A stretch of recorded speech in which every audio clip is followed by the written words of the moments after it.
can't buy. It resides between my eyes. Walked through the fire, came out better on the other side. See, life's like a beach if you find the sailing right now. I feel like $100,000. You are listening to Inspired Insider with your host, Dr. Jeremy Weisz. All right, welcome everyone. John Corcoran here, and we are live. I am the host of the Smart Business Revolution podcast. This is a live episode with Dr. Jeremy Weisz. Dr. Weisz, welcome. Thanks for having me. This will be on inspiredinsider.com as well as Smart Business Revolution. Yeah, and we're excited to be here today. You know, every week we get to talk to interesting CEOs, founders, entrepreneurs, virtually, you know, not anyone. I mean, if I call up Oprah, she probably is going to be busy. I think that probably would be a hard one to get, but it's amazing the people you get to talk to. And it's such a thrill to be able to reconnect with old connections, highlight your clients, and meet new people. And so I'm such an evangelist for this medium of doing podcasts. Been telling people for the 11 years that I've been doing a podcast that everyone should start a podcast, because even if you're not the next Mark Maron, you're not the next Joe Rogan, you're not a huge name in podcasting, it still will deliver tremendous value to your life. And so we are also the co-founders of Rise25, where for many years now, we have helped B2B business owners to connect to their ideal prospects, referral partners, and strategic partners. And this episode is brought to you by Rise25 Media, where we specialize in helping B2B businesses with a high client lifetime value. So if you want to learn more about that, you can email us at support@Rise25Media or check us out at Rise25Media.com. All right. So Jeremy, in this episode, we're going to be talking about the top tools and software that you can use for creating phenomenal podcasts and content marketing. And I want to mention something real quick based on what you said. I mean, I think lately you've had, based on connecting with amazing people and using it you actually use it for professional development to learn from really highly respected, experienced people. I think you had the first CEO and co-founder of Netflix on. That's right. Recently. Yep. What about the comedy? I am interviewing today the founder of Comedy Central, which should be a lot of fun. I'm a big fan of comedy. My dad used to do stand-up comedy. So I'm a big fan of The Daily Show and Chappelle's Show and so many different shows that have been on Comedy Central. So that's fun. I didn't realize that was today. Okay, nice. Yeah, so that'll be later today.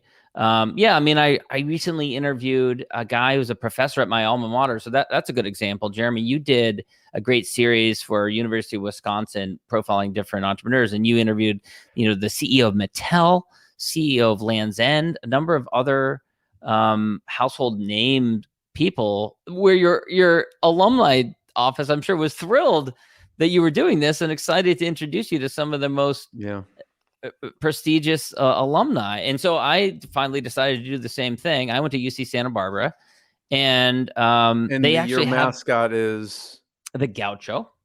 Okay. Which is Spanish for pants, cowboy pants. That's a really fierce mascot. It's fierce. It is. That's true. They don't have a big athletic program there. Gaucho. And so I decided to do this, and I reached out to the alumni, spoke to a couple of people in the alumni department, and they introduced me to some people. I recently interviewed a professor who's also a venture capitalist, also a seasoned entrepreneur, who'd started a bunch of companies. He was involved in GoToMeeting, which is a precursor to Zoom, which everyone's on these days, one of the early video conferencing companies. And now he's a venture capitalist. Then he introduced me to another individual who had a great conversation with, who founded, one company that's at $1 billion valuation. He is on the board and investor in a couple other companies that are multi-billion-dollar unicorns, and just had a great conversation with him. Turns out his son listened to my podcast, so that was great street cred right there. Nice. But you're right. It is personal development. It's professional development. It's connections. But this topic, we want to talk about tools and software recommendations. But before we get to that, one of our most important missions is to say to people, it's really not just about the tools, right? People come to us all the time. We see people start podcasts all the time.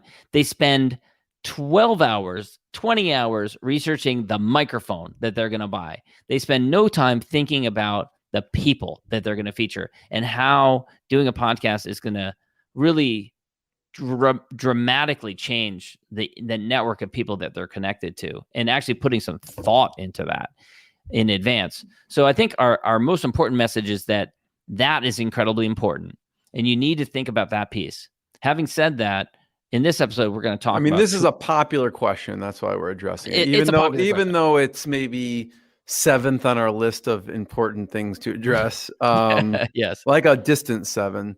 Right. It's still something that holds people up, and we want to see people that aren't held up. And one of the things that holds people up is naming their show and the tools and the software and the stuff it takes to get it going. But like you said, John, it's really about mapping out who you want to feature and the topics you want to talk about, which if you have questions, you can go to rise25.com. We actually help people map this stuff out so you can launch and run your podcast the right way.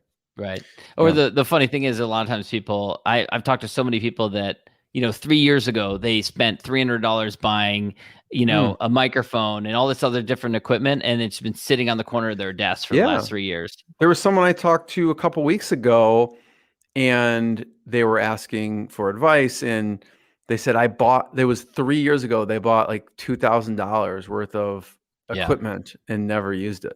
And never started. Yeah. It's sad to see that. I talked to a guy, this was like a year ago, who had spent $100,000 building out a huge video studio, buying top of the line, all this kind of stuff.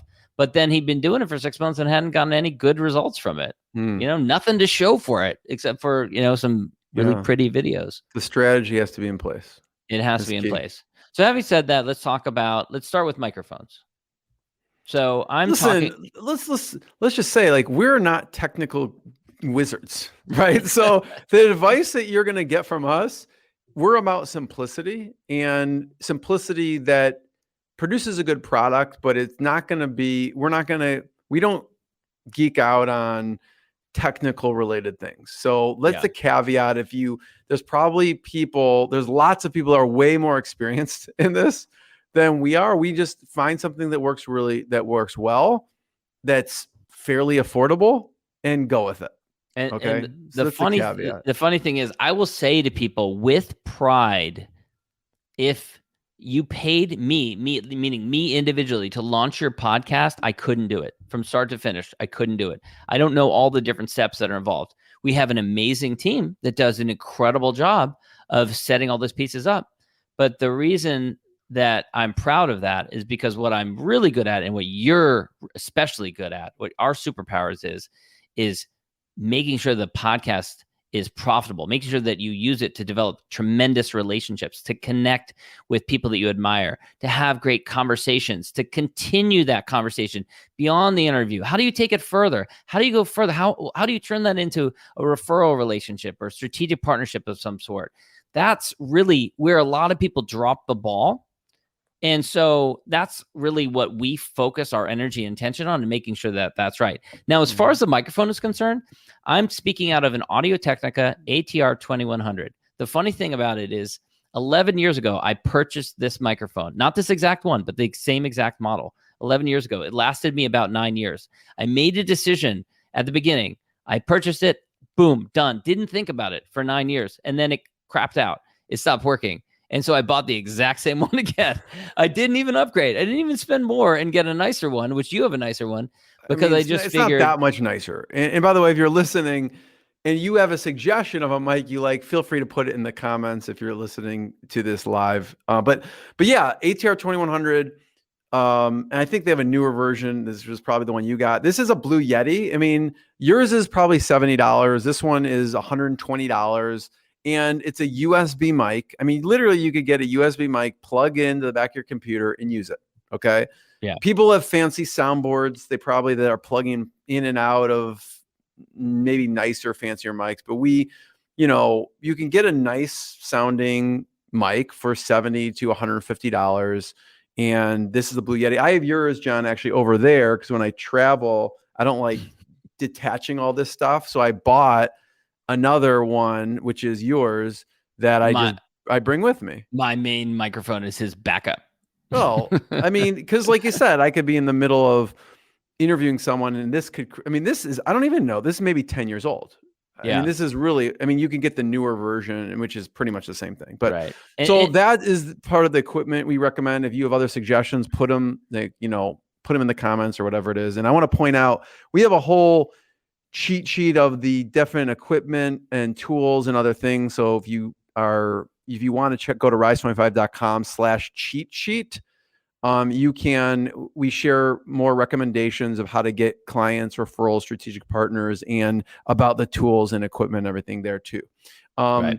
So the mic, I don't know if there's any other combination. The other thing I want to say is their podcast arm is very helpful. Typically the mic just comes on a stand. So getting some kind of boom arm is helpful. This one is like a Rode Podcaster boom arm. It's $99. I have another one that I get when I travel. It was like $20.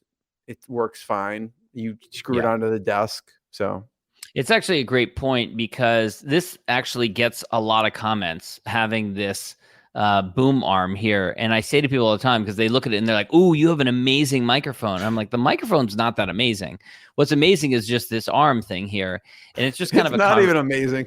It's not even this is not that expensive an arm, but it's just helpful in getting it out of the way. The other point I'll make is I see people all the time that have purchased like a $300 microphone, and then they record like this. They're like standing over here. And so the audio quality is poor because they're not putting the microphone right in front of their mouth. So what I say to people, just make sure that you put it right in front of your mouth. And if you use the cheap little 3-inch stand that came with the microphone, a lot of times it's going to be way below where your mouth is. Yeah, and there's a certain settings if you're using the Yeti, which I learned because someone's like, your sound you weren't using it correctly and so they coached me on actually using it way back when, 10 years ago. So there's certain settings you want to have this on that it works properly. So what other software recommendations? So that's hardware, microphone. So what microphone, yeah, I mean, that's a mic conversation. Any USB mic that's decent is good. The other one we get asked about is what do you use to record? Actually, if you are doing live streaming, that's a different answer than if you are not live streaming, but you can use something like StreamYard to live stream. And this will be a podcast episode as well. We use Zoom. I mean, most people are on Zoom. Back when I used Skype with Ecamm Call Recorder, but Zoom is just so easy and everyone's used to being on it. We just use Zoom. There's a lot of different ways to record. I mean, any way that you find is easy for you that you're normally using, use. We don't have necessarily a preference. We just want to make it easy for the other person and for yourself to have any barriers in recording. Yeah. And that's a great point. It again goes down to, it's funny because I'll talk to people that have got a massive business. They have 100 people working for them, 200 people working for them, or they're doing 10 million, 20 million a year. And they want to know, what software should I use to record? And I'll also honestly say to them respectfully, this is not something that you should be focusing on. This is really, spending your time thinking about those things is not the best use of your time. What's a lot better use of your time is focusing your energy and attention not on that piece. But having said that, it is important, and it is simple just to use something like a Zoom, which everyone's familiar with. You don't have to use any kind of fancy recording software beyond that. Jeremy, what about any other software recommendations that people should use? I mean, as far as software goes, people ask, well, where do I put it? Like as an audio host? So as an audio, I mean, again, like the caveat is also this stuff changes, software changes. Zoom, whatever, 5 years, 10 years from now, people may be using something else. So just follow whatever's easier. Where do you put it? How do you get it up on all these channels? Well, you need an audio host, just like a website needs a web host. You need an audio host. We've been using Libsyn for over a decade. We like Libsyn. There's lots of audio hosts out there, right? Yep. But so again, we just look for something that is been in the industry for a long time and is stable and dependable. And all of them are, I mean, the range of pricing is going to be from like $5 to $60, no matter what audio host you go with. And we just like Libsyn. They've been around for a long, long time. Some people ask us, should I use Anchor? It's free. And John, you have an opinion on Anchor. Yes. In free, there's nothing that's free. I want to pay for my services to know that I own the account and it's not going anywhere. I know Anchor was purchased by, did Spotify buy them? I can't remember. It was Spotify, yeah. Okay.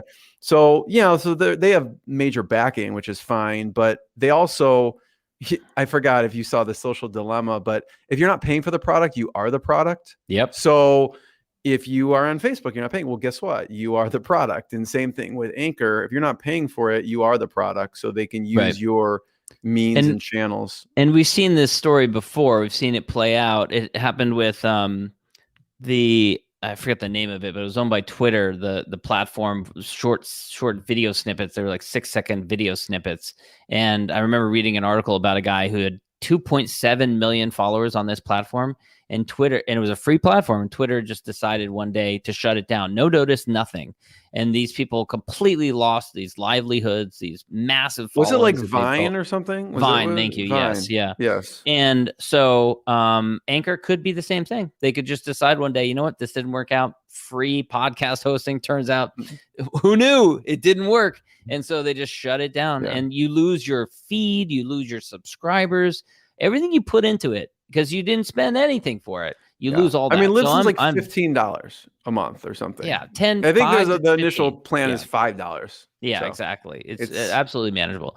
Yeah. All right. So people say that people also ask about, now people ask me all the time about different software that comes along, and podcasting has exploded in popularity, and so there's a lot more people asking about these different tools that have come around. And generally, what I'll say to people is, yeah, there's some good tools that are out there for creating all kinds of additional assets out there.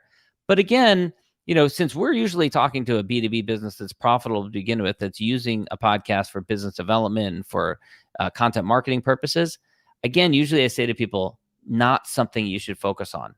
Something that you should be focusing on is how you're going to use the podcast. Yeah. And I also will say this, and I said this to people even before we had a vested interest and we were helping people with starting podcasts, is that you should create pressure for yourself by having someone outside, not within your team. You should focus on what you do best, and you should have an outside company or team that is worrying about these things, because these tools change all the time. And you don't want to have to, go down a rabbit hole spending an hour trying to figure out some tool that isn't working, when you can just send an email and have them handle it. And a much better use of that hour is you interviewing two people who may be great champions of yours. That's a much better use of your time. Yeah. So for most companies, it makes a lot more sense for you not to worry about these various different tools. That's a good point, John. And like when we're speaking to that B2B business owner. If someone is trying to create the next serial or whatever the next series, they'll probably, geek out on the technical part and making sure the sound quality is like NPR style. They're in a different type of business, right? Their business is in the business of the podcast or the content. Because I remember when one of our clients said, I heard the audio quality is like 3 times better than Zoom or something. And they went and they used that platform. I won't name the platform. And the person on the other end couldn't get it working. Then the recording didn't show up. I'm like, just listen. Lost recordings. Yeah. Just don't worry. Like it wasn't a necessity for them. And so it wasn't worthwhile. Yeah. One last tool I want to mention, which is, you might laugh, but this is really important, is Calendly, or some kind of online scheduling tool. There's Acuity scheduling or Calendly. Yeah. The reason why this is so important is it's amazing, but this one piece of streamlining the front end process of scheduling people to be guests with you on your podcast without it having really being time consuming, it can become really time consuming, and it can sink the ship from the beginning. Because, I do 2 episodes a week. Jeremy does 2 episodes a week. We publish over 100 a year. I don't recommend that for everyone. For most people, I recommend a weekly podcast, but that's still 45 to 50 people a year. And just the process of scheduling that can be really difficult, can be draining of people's energy. So using a tool like Calendly to automate that process and to streamline it is very powerful. So you want to make sure that you put some time in just to get that set up properly from the beginning. And that's not all. There's other pieces that we recommend for it, but we do recommend using a tool like Calendly. Yeah, I want to just say on that, you want to make sure you have the best customer interviewee experience you can. And when you use a tool like that, first of all, it eliminates the back and forth, so it's nice. They get to choose a time that's convenient. It's nice. It also follows up with the most frequently asked questions, because you can set a follow-up with, here's what most people ask me, and it just helps with the follow-up of, so the person's prepared because they may have questions. What's the show like? What should the setup be like? And so you could have that follow-up in an automated fashion to create the best experience for that guest. Yeah. Benjamin Folger says, unfortunately, this has happened to us last week. I wonder what that he's talking about. I think he might have been talking about not having or a misfire on the scheduling piece. I think that might have been what he'd been talking about. So, yeah, I mean, we see it happen all the time where it's people, been game changing for me to set up. And some people resist this, John. I mean, maybe we talk about the resistance point, which is like, well, I want to control my schedule and I want to, I mean, listen, I've gone through all that as well. Like, well, I want to kind of look at it to see where I should put people. In the end, just send them to the calendar link to schedule. Absolutely. Right. You know? It's gonna make things so much faster. So I don't know if there's any other software. I'm trying to think of as any other questions we get. We get recording, we get mics, we get the audio host, we get scheduling wise, streamlining the process, which is the scheduling link. Is there any other software or tools that people ask us about? Well, one thing that's become really popular is creating micro content out of your podcast, which we do. If you follow us on LinkedIn, you'll see us sharing that. We create interactive dynamic audios and we create graphic images. And there's no silver bullet perfect software out there. It requires a human to look at these episodes, look at what's the best snippet that's going to position, both the host and the guest appropriately. Sometimes you need to cut it down shorter. So there's a bunch of different pieces. That's a good point. And there's no AI that's going to like perfectly do those things these days. But that is creating micro content, and there's a host of different tools, and there will be more tools, is a great way to take your content and have it go further. Yeah, that's a good point, John. It's like our process for doing that is the writer identifies what the best snippet is. Then they basically hand it to the editor because it's transcribed, and then the audio or video person will cut it at that certain point. Then the editor will go back through to make sure the transcription's correct, and then there's someone posting it on the different channels and making sure that people are tagged and the right comments are there. So there's a lot that goes into that little 60-second snippet. Right. Yeah. It's a multi-step process. So you also want to make sure that you have that streamlined, because it shouldn't be something that you're doing. It should be something that is handled for you, because the highest and best use of your time is spent having great conversations with great people. There's one other piece I forgot on the technical end, because we're so not the expert when it comes to some of this technical stuff, is Ian Garlic, actually, the lighting. Okay. So the lighting, if you're doing video, Ian Garlic, I made him get on. There was some episode, Facebook Live, that I made him just get on and explain it. So we'll have to find it and like link it up so people can watch it. But I just got, I think, like $100 set on Amazon of these big lights. And my lighting is not even that great in this place, because, he advised I put something right in front of me, which I don't, but because I just don't have the room. But a good lighting where you have, lighting in front of you, will make it look much better as well. Yeah. So with that, Jeremy, where can people go to learn more about Inspired Insider and Rise25? Yeah, go to inspiredinsider.com to check out more episodes of the podcast. I've had anywhere from the founder of Kettle Chips to Atari to P90X to Big League Chew. And I know John, you can go to Smart Business Revolution, where he's had amazing founders. I mean, he's some amazing this week alone, Netflix and what was the one that was later today? Comedy Central. Comedy Central. Yeah.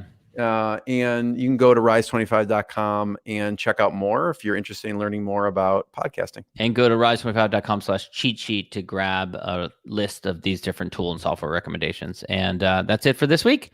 Thanks everyone for being here, and we'll talk again soon. What I got, you can't buy.